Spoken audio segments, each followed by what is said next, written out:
ಪ್ರಿಯ ಕೇಳುಗರೆ ನಮಸ್ಕಾರ. ಪ್ರತಿ ವರ್ಷ ಮಾರ್ಚ್ 24ರಂದು ವಿಶ್ವ ಟಿ ಬಿ ದಿನ ಅಂತೇಳಿ ಆಚರಣೆ ಮಾಡ್ತಾರೆ.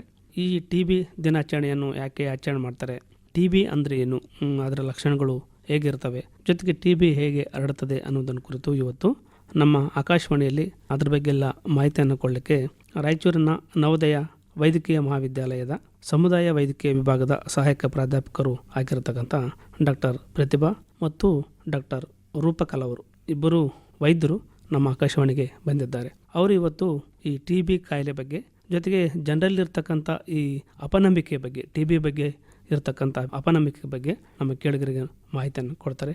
ಅವರಿಗೆ ಕಾರ್ಯಕ್ರಮಕ್ಕೆ ನಾನು ಸ್ವಾಗತವನ್ನು ಕೋರ್ತೇನೆ. ನಮಸ್ಕಾರ ಮೇಡಮ್. ನಮಸ್ಕಾರ ಸರ್. ಕೇಳುಗರೆ, ಪ್ರಾರಂಭದಲ್ಲಿ ಟಿ ಬಿ ಭೂಮಿ ಮೇಲೆ ಅತ್ಯಂತ ಹಳೆಯ ರೋಗಗಳಲ್ಲಿ ಒಂದು ಅಂತ ನಾವು ಕರಿತೀವಿ. ನಮ್ಮ ದೇಶದಲ್ಲಿ ಪ್ರಮುಖವಾಗಿ ಸಾರ್ವಜನಿಕರ ಒಂದು ಆರೋಗ್ಯದ ಮೇಲೆ ತುಂಬಾ ಸಮಸ್ಯೆಯನ್ನು ಕೊಡ್ತಕ್ಕಂಥ ಕಾಯಿಲೆಗಳಲ್ಲಿ ಟಿ ಬಿ ಕೂಡ ಒಂದು ಅಂತೇಳಿ.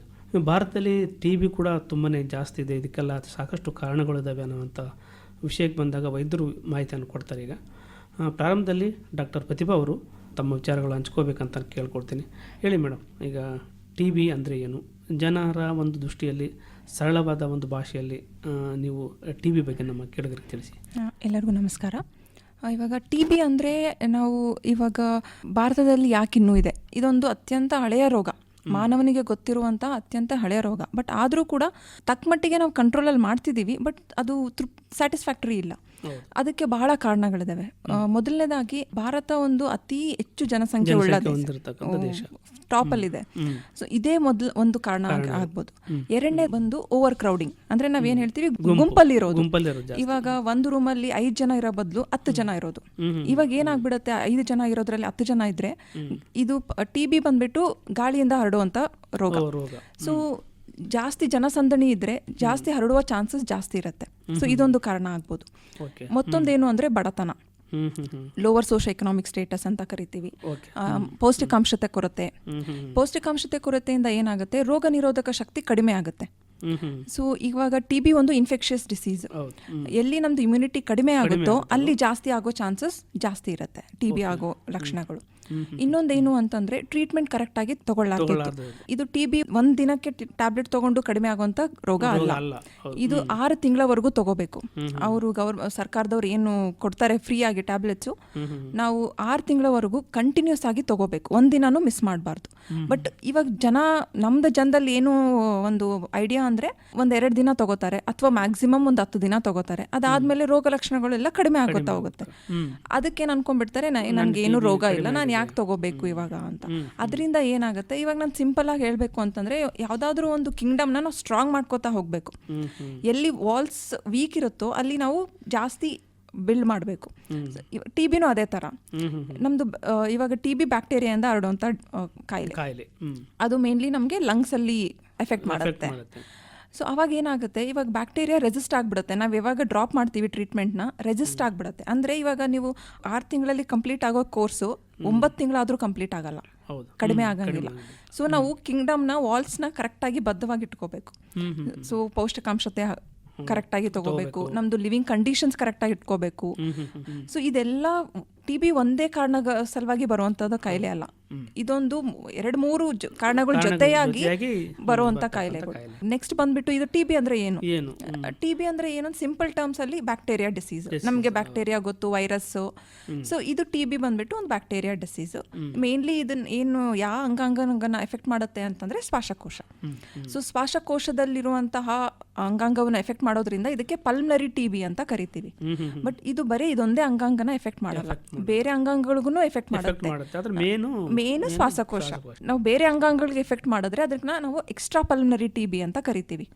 ಅದು ಯಾವ ಅಂಗಾಂಗಗಳು ಅಂತಂದ್ರೆ ಕಿಡ್ನಿ ಆಗಿರ್ಬೋದು, ಮೆದುಳಾಗಿರ್ಬೋದು, ಟ್ಯೂಬರ್ಕಲ್ ಮೆನಿಂಜೈಟಿಸ್ ಅಂತ ಕರಿತೀವಿ ನಾವು, ಬ್ರೈನಿಗೆ ಏನಾದ್ರು ಎಫೆಕ್ಟ್ ಆದ್ರೆ. ಮತ್ತೆ ಹೆಣ್ಮಕ್ಳಲ್ಲಿ ಅಂಡಾಂಶ, ಓವರೀಸ್, ಯುಟ್ರೆಸ್, ಗರ್ಭಕೋಶ, ಇದಕ್ಕೆಲ್ಲ ಎಫೆಕ್ಟ್ ಆಗೋ ಚಾನ್ಸಸ್ ಬಹಳ ಇರುತ್ತೆ. ಇವಾಗ ನಾವು ನೋಡ್ಬೋದು, ಪ್ರತಿಯೊಂದು ಮದುವೆ ಆಗಿರೋ ಮಹಿಳೆಯರಲ್ಲಿ ಇನ್ಫರ್ಟಿಲಿಟಿ ಜಾಸ್ತಿ ಆಗ್ತಾ ಇದೆ. ಎಂಡೋಮೆಟ್ರಿಯಲ್ ಟ್ಯೂಬರ್ಕುಲೋಸಿಸ್ ಅನ್ನೋ ಒಂದು ಕಾಯಿಲೆ one of the main reason, ಇದೊಂದು ಪ್ರಮುಖವಾದ ಕಾರಣ ಕಾರಣ. ಇನ್ಫರ್ಟಿಲಿಟಿಗೆ. ಇನ್ಫರ್ಟಿಲಿಟಿ. ನಾವು ಇದನ್ನ ಟ್ರೀಟ್ ಮಾಡಿದ್ರೆ ಅರ್ಧ ಇನ್ಫರ್ಟಿಲಿಟಿ ಟ್ರೀಟ್ ಮಾಡ್ತೀವಿ. ಓಕೆ. ಸೊ ಇದು ಒಂಥರ ಎಕ್ಸ್ಟ್ರಾ ಪಲ್ಮನರಿ TB. ಮತ್ತೆ ಇವಾಗ ಹೇಗೆ ಹರಡುತ್ತೆ ಇದು ಅಂತಂದ್ರೆ, ಆಸ್ ನಾನು ಮೊದಲೇ ಹೇಳಿರೋ ಪ್ರಕಾರ ಇದು ಗಾಳಿಯಿಂದ ಹರಡೋದು. ಸೊ ಇವಾಗ TB ಪಾಸಿಟಿವ್ ಇರೋ ಪೇಷಂಟ್ ಟ್ರೀಟ್ಮೆಂಟ್ ಸರಿಯಾಗಿ ತಗೋಲಿಲ್ಲ ಅಂತಂದ್ರೆ ಅವರು ಕೆಮ್ಮಿದಾಗ, ಸ್ನೀಸ್ ಸೀನ್ಬೇಕಾದ್ರೆ ಅಥವಾ ಜೋರಾಗಿ ಮಾತಾಡಿದಾಗ, ಆಡಾಡ್ಬೇಕಾದ್ರೂ ಆಗತ್ತೆ. ಈ ಪ್ರಾಸೆಸ್ ಏನು ಅಂತಂದ್ರೆ, ನಾವು ಮಾತಾಡ್ಬೇಕಾದ್ರೆ ಅಥವಾ ಆಡ್ಬೇಕಾದ್ರೆ ಅಥವಾ ಸ್ನೀಸ್ ಮಾಡಬೇಕಾದ್ರೆ ಆ ಉಸಿರಾಡ್ಬೇಕಾದ್ರೆ ಅಲ್ಲಿ ಜೀವಾಣುಗಳಿರ್ತವೆ. ಜೀವಾಣುಗಳು ಆ ಹೊರಗಡೆ ಹರಡುತ್ತೆ.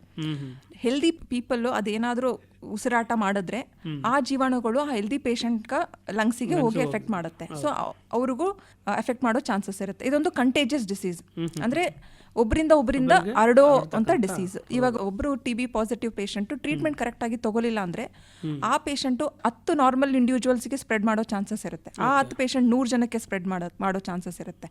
ಸೊ ಅರ್ಲಿ ಡಿಟೆಕ್ಷನ್, ಬೇಗ ಕಂಡಿಡ್ಬಿಟ್ಟು ಕರೆಕ್ಟ್ ಆಗಿ ಟ್ರೀಟ್ಮೆಂಟ್ ತಗೊಳ್ಳೋದ್ರಿಂದ ಹರಡೋ ಚಾನ್ಸಸ್ ಕಡಿಮೆ ಆಗುತ್ತೆ.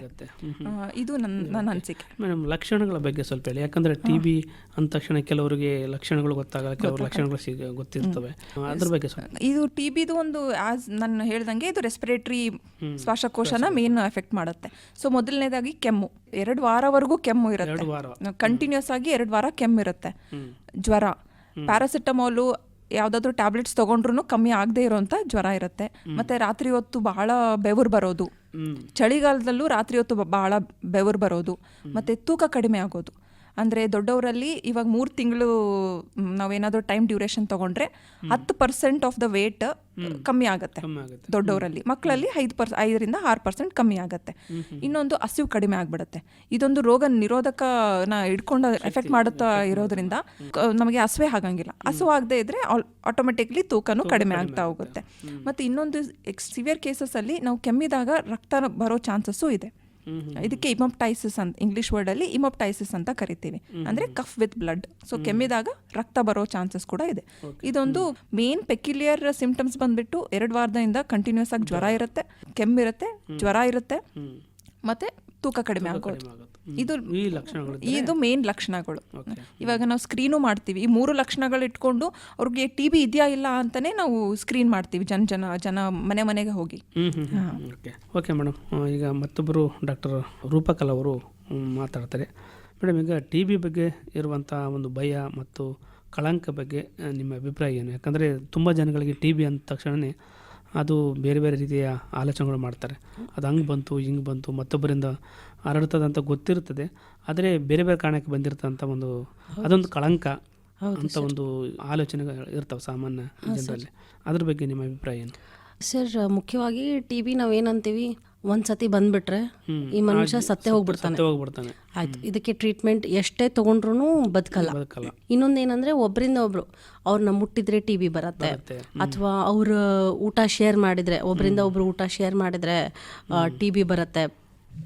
ಅಥವಾ ಈ TB ಟ್ರೀಟ್ಮೆಂಟ್ಗೆ ಇನ್ನೂವರೆಗೂ ಟ್ರೀಟ್ಮೆಂಟೇ ಇಲ್ಲ, ಕ್ಯೂರೇ ಆಗಲ್ಲ, ಇದು ಗುಣನೇ ಆಗಲ್ಲ ಅನ್ನೋ ಮಿಸ್ಕನ್ಸೆಪ್ಷನ್ಸ್ ಭಾಳ ಇದೆ ಸರ್. ಮುಂಚೆ ಏನಂತ ಇದ್ರು, TB ಅಂದ್ರೆ ಬರೀ ಶ್ವಾಸಕೋಶದ್ದೇ ಅಂತ ಇದ್ರು.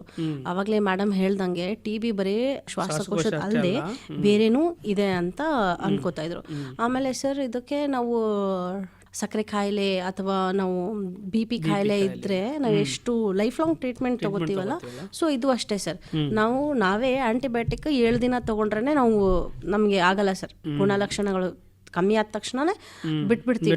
ಸೊ ಹಾಗಾಗಿ ಏನು ಅನ್ಕೊಂತಾರೆ ಸರ್, ನಾವು ಇಷ್ಟು ದಿನ ಟ್ರೀಟ್ಮೆಂಟ್ ತಗೋಬೇಕಂದ್ರೆ ದುಡ್ಡು ಜಾಸ್ತಿ ಖರ್ಚಾಗುತ್ತೆ, ಸೊ ಅದಕ್ಕೆ ನಾವು ಟ್ರೀಟ್ಮೆಂಟ್ ತಗೊಳ್ಳಲ್ಲ. ಇಂಥ ಭಾಳ ಮಿಸ್ಕನ್ಸೆಪ್ಷನ್ಸ್ ಇದೆ ಸರ್. ಮೇಡಮ್, ಭಾರತದಲ್ಲಿ TB ಯಾಕಂದರೆ ಒಬ್ಬರಿಂದ ಒಬ್ಬರಿಗೆ ಹರಡ್ತಕ್ಕಂಥದ್ದು ತುಂಬ ಜಾಸ್ತಿ. ಯಾಕಂದರೆ ಈಗಾಗಲೇ ನಮ್ಮ ಡಾಕ್ಟರ್ ಪ್ರತಿಭಾ ಅವರು ಹೇಳ್ದಂಗೆ ಇಲ್ಲಿ ಜನಸಂಖ್ಯೆ ಜಾಸ್ತಿ, ಗುಂಪಾಗಿರ್ತಕ್ಕಂಥ ಮನೆಯಲ್ಲೇ 10 ಜನ ವಾಸ ಮಾಡ್ತಕ್ಕಂಥ ಒಂದು ಬಡತನ ಮಾತು ಹೇಳಿದ್ರೆ. ಹೀಗಾಗಿ ಈಗ TB ನಿಯಂತ್ರಣ ಮಾಡ್ಕೊಳ್ಬೇಕಂತಂದ್ರೆ ಸ್ವಚ್ಛತೆ ತುಂಬ ಇಂಪಾರ್ಟೆಂಟು, ಮತ್ತು ಹೈಜಿನ್ ಅದು ಇಂಪಾರ್ಟೆಂಟ್ ಅನ್ನೋ ವಿಷಯ ಇಲ್ಲಿ ತುಂಬ ಇಂಪಾರ್ಟೆಂಟ್ ಆಗುತ್ತೆ. ಈಗ ಮನೆಯಲ್ಲಿ ತುಂಬ ಜನ ಇದ್ದಾಗ, ಹೌದು ಸರ್, ತುಂಬ ಜನ ಮನೆಯಲ್ಲಿ ಇದ್ದಾಗ ಹೇಗೆ ಕಂಟ್ರೋಲ್ ಮಾಡ್ಕೋಬೇಕು, ಹೇಗೆ ಇರಬೇಕು? ಮನೆಯಲ್ಲಿ ಯಾರಾದರೂ TB ಇತ್ತು, ಹಾಂ ಸರ್, ಮತ್ತೊಬ್ಬರಿಗೆ ಆಡುವಂಥ ಚಾನ್ಸ್ ಇರ್ತದೆ, ಹೌದು ಸರ್, ಅದನ್ನು ನಿಯಂತ್ರಣ ಮಾಡ್ಕೊಳ್ಳೋದು ಹೇಗೆ ಆ ಒಂದು ಕುಟುಂಬ ಅಂತ? ಹಾಂ ಸರ್. ಸರ್ ಆವಾಗಲೇ ಡಾಕ್ಟರ್ ಪ್ರತಿಭಾ ಅವ್ರು ಹೇಳ್ದಂಗೆ, ಒಂದು TB ಬಂದಿದ್ರೆ ಟ್ರೀಟ್ಮೆಂಟ್ ತಗೊಳ್ಳಿಲ್ಲ ಅಂದರೆ ಅವ್ನ ಲೈಫಲ್ಲಿ 10ರಿಂದ 15 ಜನಕ್ಕೆ ಹರಡಿಸ್ತಾನೆ. ಆ 10-15 ಜನದಲ್ಲಿ ಕಂಪಲ್ಸರಿ ಇಬ್ಬರಿಗೆ TB ಬಂದೇ ಬರುತ್ತೆ ಸರ್. ಇನ್ಫೆಕ್ಷನ್ ಇರುತ್ತೆ ಅಂದ್ರೆ ಬ್ಯಾಕ್ಟೀರಿಯಾ ಬಂದಿರುತ್ತೆ. ಸಿಂಪ್ಟಮ್ಸ್ ತೋರ್ಸಲ್ಲ ಸರ್, ಅಂದ್ರೆ ಗುಣಲಕ್ಷಣಗಳು ಇರಲ್ಲ. ಬಟ್ ಆ 15ರಲ್ಲಿ ಕಂಪಲ್ಸರಿ ಇಬ್ಬರಿಗೆ TB ಬಂದೇ ಬರುತ್ತೆ ಸರ್. ಸೊ ಹೇಗೆ ಕಮ್ಮಿ ಮಾಡ್ಬೋದು ಅಂತಂದ್ರೆ, ಯೂಶಲಿ ನಾವು ಕರೆಕ್ಟಾಗಿ ಟ್ರೀಟ್ಮೆಂಟ್ ತಗೋಬೇಕು ಸರ್.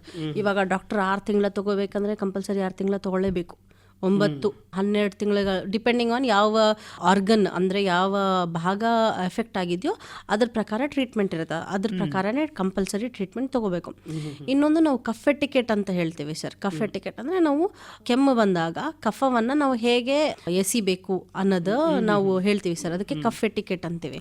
ನಾವು ಯೂಶಲಿ ಏನು ಮಾಡ್ತೀವಿ ಸರ್, ಕೆಮ್ಮಿದ್ರೆ ಅಂಗೈನ ಮುಚ್ಕೊಂಡು ಕೆಮ್ತೀವಿ ಸರ್. ನಾವು ಮಕ್ಕಳಿಗೂ ನಾವು ಹಂಗೆ ಹೇಳ್ತೀವಿ, ಬಾಯಿ ಮುಚ್ಕೊಂಡು ಕೆಮ್ಮಿ ಅಂತ.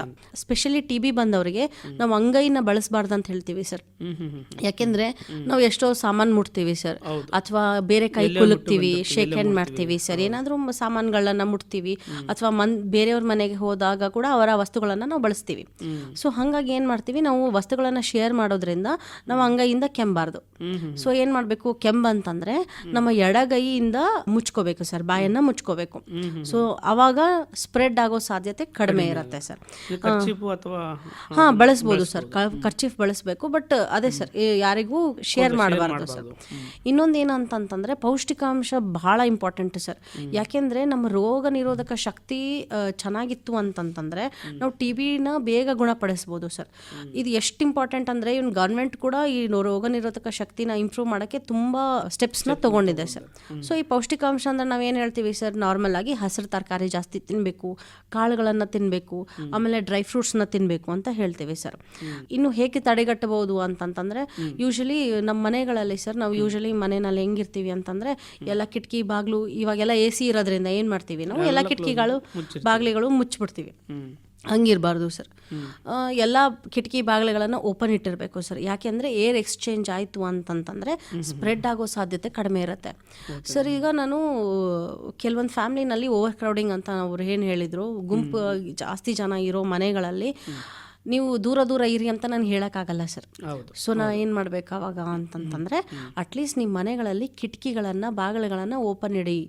ಸ್ವಲ್ಪ ಬೆಳಕು, ಗಾಳಿ ಬೆಳಕು ಚೆನ್ನಾಗಿರಬೇಕು. ಸೊ ಅಂದರೆ ಸ್ಪ್ರೆಡ್ ಆಗೋ, ಈವನ್ ಜಾಸ್ತಿ ಜನ ಇದ್ದರೂ ಕೂಡ ಸ್ಪ್ರೆಡ್ ಆಗೋ ಸಾಧ್ಯತೆ ಕಡಿಮೆ ಇರುತ್ತೆ ಅಂತ ನಾವು ಹೇಳ್ತೀವಿ ಸರ್. ಇನ್ನೊಂದು ಏನಂತಂದರೆ, ಏನಾದರೂ ಯಾರಾದರೂ ಮನೆಯಲ್ಲಿ ಇರ್ತಾರಲ್ಲ ಸರ್, TB ಒಬ್ಬ ಮನುಷ್ಯನಿಗೆ ಬಂದರೆ ಇಡೀ ಫ್ಯಾಮ್ಲಿ ನಾವು ಹೈ ರಿಸ್ಕ್ ಗ್ರೂಪ್ ಅಂತ ಹೇಳ್ತೇವೆ ಸರ್.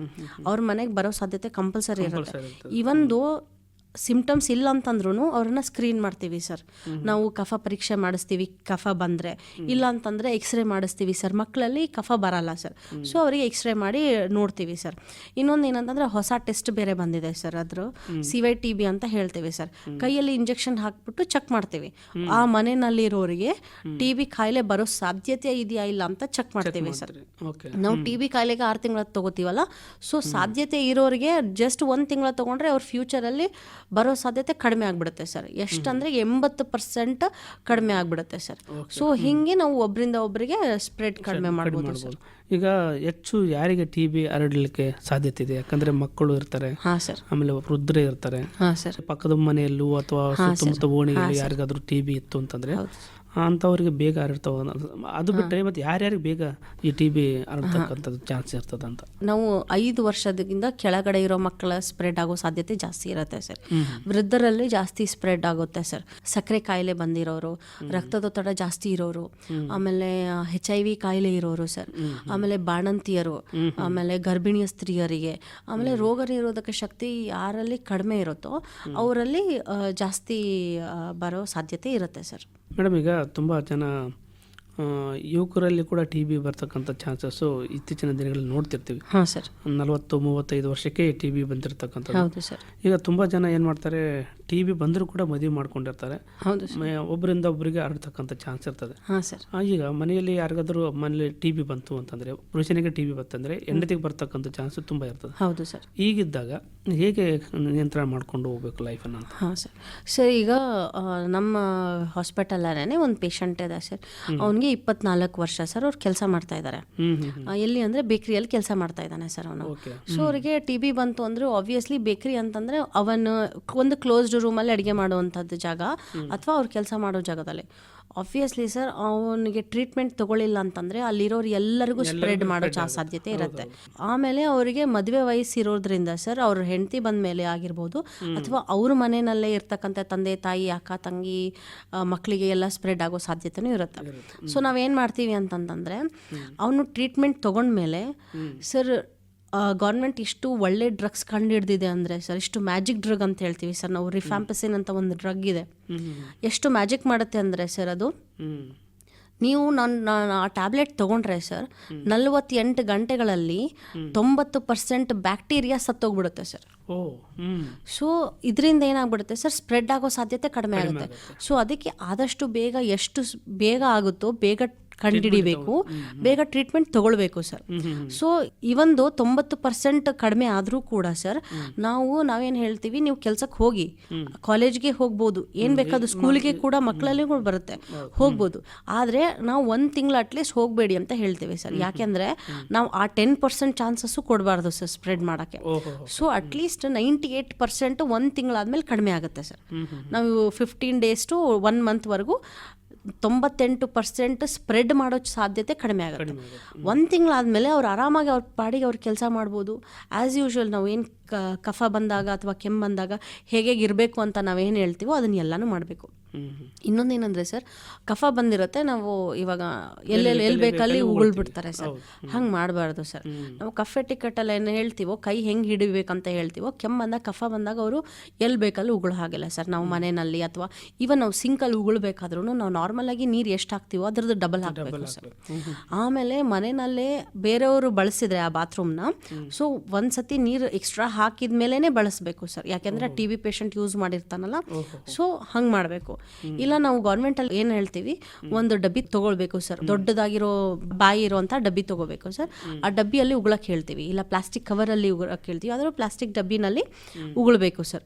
ಉಗುಳ್ಬಿಟ್ಟು ನಾವು ಮಣ್ಣಲ್ಲಿ ಹಾಕಿಡು ಅಂತ ಹೇಳ್ತೀವಿ ಸರ್. ಇಲ್ಲ ಅಂತಂದರೆ ಪ್ರಾಥಮಿಕ ಆರೋಗ್ಯ ಕೇಂದ್ರದಲ್ಲಿ ಎನಿವೇಸ್ ಆಶಾ ವರ್ಕರ್ ಡೈಲಿ ಸ್ಕ್ರೀನ್ ಮಾಡ್ತಾನೆ ಇರ್ತಾರೆ ಸರ್. ಟಿ ಬಿ ಪೇಷಂಟ್ ಬಂದವರು ಅವ್ರೇನು ಮಾಡ್ತಾರೆ, ಒಂದು ಲಿಕ್ವಿಡ್ ಕೊಡ್ತಾರೆ ಸರ್. 5% ಫೀನಾಲ್ ಇರುತ್ತೆ ಸರ್ ಅದರಲ್ಲಿ. ಆ ಲಿಕ್ವಿಡ್ನ ಡಬ್ಬಿ ಒಳಗೆ ಹಾಕಿ ಅದರಲ್ಲಿ ಕೆಮ್ತಾ ಹೋಗಬೇಕು. ಅದನ್ನು ಕೂಡ ಎಲ್ಲಿ ಬೇಕಲ್ಲಿ ಚೆಲ್ಲೋ ಹಾಗಿಲ್ಲ ಸರ್. ಸೊ ನಾವು ಚರಂಡಿಗಳಲ್ಲಿನೂ ಚೆಲ್ಲೋ ಹಾಗಿಲ್ಲ, ಏನೂ ಚೆಲ್ಲೋ ಹಾಗಿಲ್ಲ ಸರ್.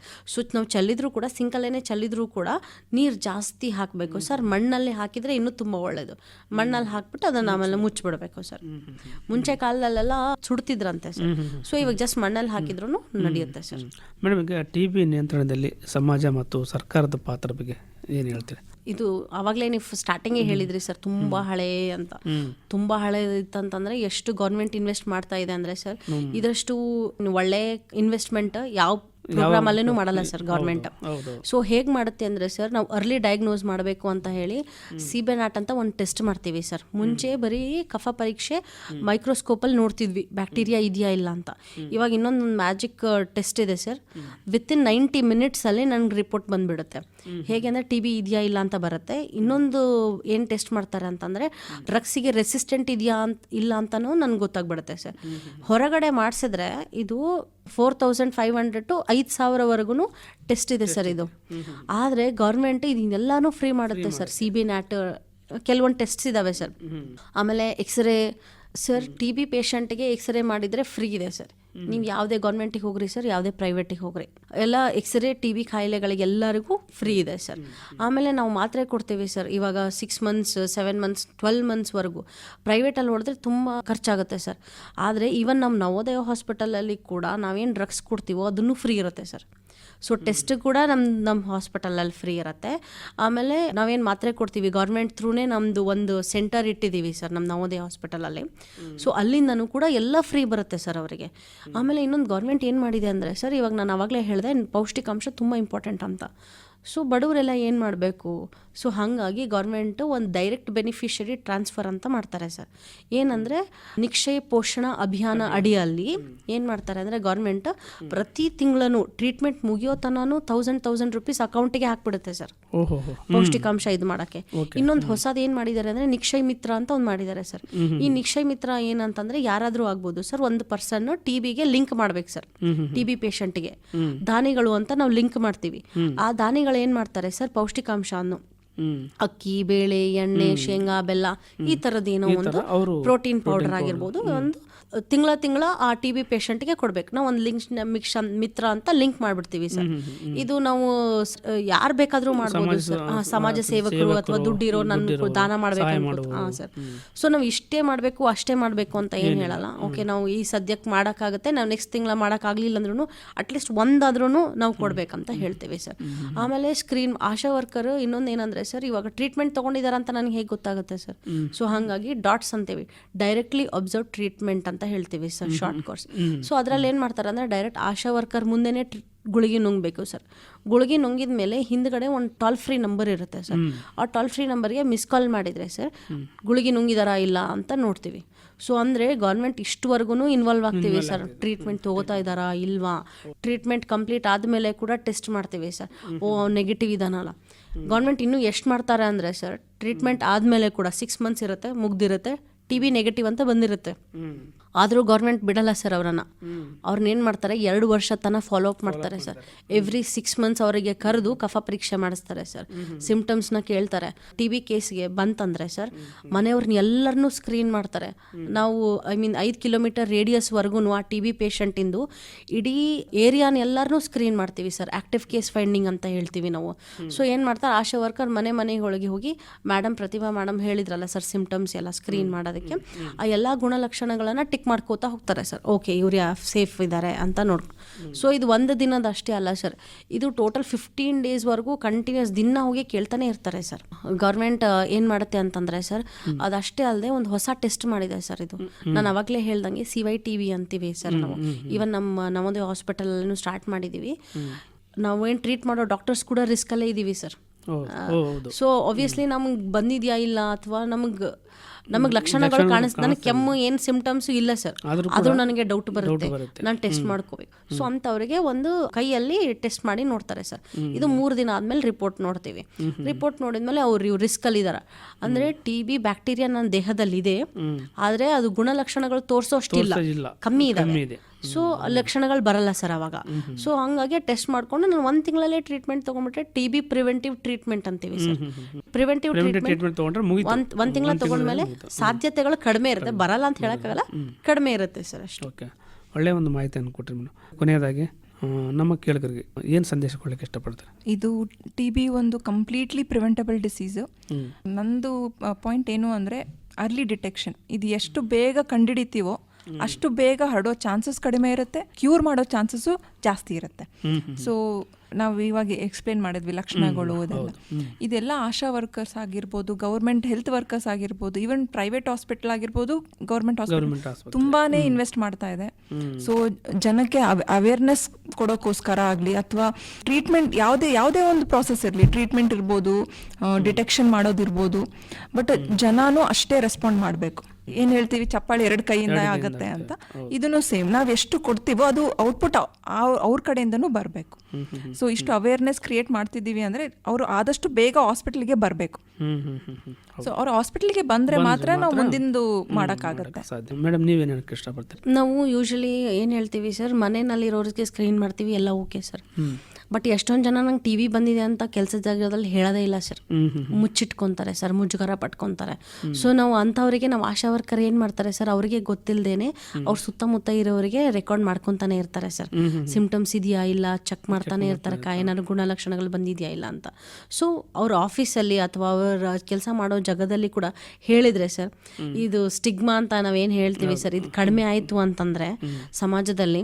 ಸೊ ಆಬ್ವಿಯಸ್ಲಿ ನಾವು ಆಫೀಸಲ್ಲಿ ಕೂಡ ಸ್ಕ್ರೀನ್ ಮಾಡ್ಬೋದು ಸರ್, ಅವ್ರು ಕೆಲಸ ಮಾಡೋ ಜಾಗದಲ್ಲಿ ಎಲ್ಲ ಬೇಗ ಸ್ಕ್ರೀನ್ ಮಾಡ್ಬೋದು ಸರ್, ಮಕ್ಕಳಲ್ಲೇನೂ ಸ್ಕ್ರೀನ್ ಮಾಡ್ಬೋದು. ಸೊ ಇಂಥದ್ದು ಏನೇನು ಫೆಸಿಲಿಟೀಸ್ ಗೌರ್ಮೆಂಟಲ್ಲಿ ಕೊಡ್ತಾ ಇದೆ ಸರ್, ಸೊ ಎಲ್ಲ ಫೆಸಿಲಿಟೀಸ್ ತೊಗೊಂಡ್ರೆ ಆಬ್ವಿಯಸ್ಲಿ ಇದನ್ನು ಕಡಿಮೆ ಮಾಡ್ಬೋದು ಸರ್. 2025ರಲ್ಲಿ ನಾನು 80% ಅಷ್ಟು ಟಿ ಬಿ ಕಡಿಮೆ ಮಾಡಬೇಕು ಅಂತ ಇತ್ತು ಸರ್. 0% ಡೆತ್ ಮಾಡಬೇಕಂತ ಇತ್ತು sir. 0% out of packet expenditure ಅಂತ ಹೇಳ್ತೀವಿ ಸರ್. ನಾವು ಕೈಯಿಂದ ಎಕ್ಸ್ಟ್ರಾ ಹೆಚ್ಚು ಮಾಡೋದನ್ನ 0% ಮಾಡಬೇಕಿತ್ತು ಸರ್. ಇದನ್ನ ಟಾರ್ಗೆಟ್ ರೀಚ್ ಮಾಡಕ್ ನಮ್ಮ ಕೈಲಿ ಆಗಲಿಲ್ಲ ಸರ್. ಸೊ ಅದಕ್ಕೆ ನಾವೇನ್ ಮಾಡ್ತಿದೀವಿ 2030 ಅಂತ ಇಟ್ಕೊಂಡಿವಿ. ಸೊ ಹಿಂಗೆ 30ಇಂದನೂ ಸೊ ಅಲ್ಲದೆ 2030ಕ್ಕಿಂತ ಇನ್ನೂ ಜಾಸ್ತಿ ಮಾಡ್ಕೋಬಹುದು ಸರ್. 2030ಕ್ಕಿಂತ ಮುಂಚೆನೆ ನಾವು ಇದನ್ನ 0% ಮಾಡ್ಬೋದು ಸರ್. ಸೊ ಅದಕ್ಕೋಸ್ಕರ ಜನಗಳ ಸಹಭಾಗಿತ್ವ, ಜನಗಳ ಒಂದು ಸಹಕಾರ ಮತ್ತು ಎಲ್ಲರೂ ಕೋಆಪರೇಷನ್ ಇದ್ರೆ ಖಂಡಿತ ಇಂಪ್ರೂವ್ ಆಗುತ್ತೆ ಸರ್. ಸೊ ಹಾಗಾಗಿ ಗೌರ್ಮೆಂಟ್ ಇವಾಗ ಟಿಬಿ ಮುಕ್ತ ಭಾರತ ಅಂತ ಅಭಿಯಾನ ಸ್ಟಾರ್ಟ್ ಮಾಡಿದ್ದಾರೆ sir. Last year 100 day campaign ಅಂತ ಮಾಡಿದ್ರು ಸರ್. ಆ ಕ್ಯಾಂಪೇನ್ ಮುಖಾಂತರ ಎಲ್ಲ ಸ್ಕ್ರೀನಿಂಗ್ ನಡೆದಿತ್ತು ಸರ್. ಎಲ್ಲಾ ಕಡೆನೂ ಫ್ರೀ ಇದೆ ಸರ್. ಈವನ್ ನೀವು ಪ್ರೈವೇಟ್ ಆಸ್ಪತ್ರೆಗೆ ಹೋದ್ರೂ ಎಲ್ಲ ಸ್ಕ್ರೀನಿಂಗ್ ಫ್ರೀ ಇರುತ್ತೆ ಸರ್. ಇವನ್ ನಮ್ಮ ಆಸ್ಪತ್ರೆ ಇರ್ಬೋದು, ಬೇರೆ ಯಾವುದೇ ಆಸ್ಪತ್ರೆಗೆ ಹೋದ್ರೂ ಈ 100 ಡೇಸ್ ಅಂತೂ ಕಂಪಲ್ಸರಿ ಫ್ರೀ ಇರುತ್ತೆ ಸರ್. ಉಚಿತವಾಗಿ ಟ್ರೀಟ್ಮೆಂಟ್ ತಗೊಳ್ಳೋದು, ಉಚಿತವಾದ ಎಲ್ಲ ಫೆಸಿಲಿಟೀಸ್ ಇದೆ. ಹೌದು ಸರ್. ಒಳ್ಳೆಯದು ಮೇಡಮ್. ಇದುವರೆಗೆ ನಮ್ಮ ಆಕಾಶವಾಣಿಗೆ ಬಂದು ವಿಶ್ವ ಟಿ ಬಿ ದಿನದ ಸಂದರ್ಭದಲ್ಲಿ ಟಿ ಬಿ ಅಂದರೆ ಏನು, ಟಿ ಬಿ ಕಾಯಿಲೆ ಲಕ್ಷಣಗಳು ಹೇಗಿರ್ತವೆ ಮತ್ತು ಹೇಗೆ ಹರಡ್ತದೆ, ಜೊತೆಗೆ ಟಿ ಬಿಯನ್ನು ಈಗಾಗಲೇ ಕಳಂಕ ಅಂತ ಏನು ಕರಿತೀವಿ, ಜನರ ಒಂದು ಭಯ ಮತ್ತು ಕಳಂಕ ನಿಭಾಯಿಸುವುದು ಹೇಗೆ ಅನ್ನೋದನ್ನು ಕುರಿತು ನಮ್ಮ ಕೇಳುಗರಿಗೆ ಮಾಹಿತಿಯನ್ನು ಕೊಟ್ಟರಿ. ತಾವು ಬಂದು ಇಬ್ಬರು ವೈದ್ಯರು ತಮ್ಮ ವಿಚಾರಗಳು ನಮ್ಮ ಆಕಾಶವಾಣಿ ಜೊತೆ ಹಂಚಿಕೊಂಡಿದ್ದಕ್ಕಾಗಿ ತಮಗೆ ಧನ್ಯವಾದ. ಧನ್ಯವಾದ.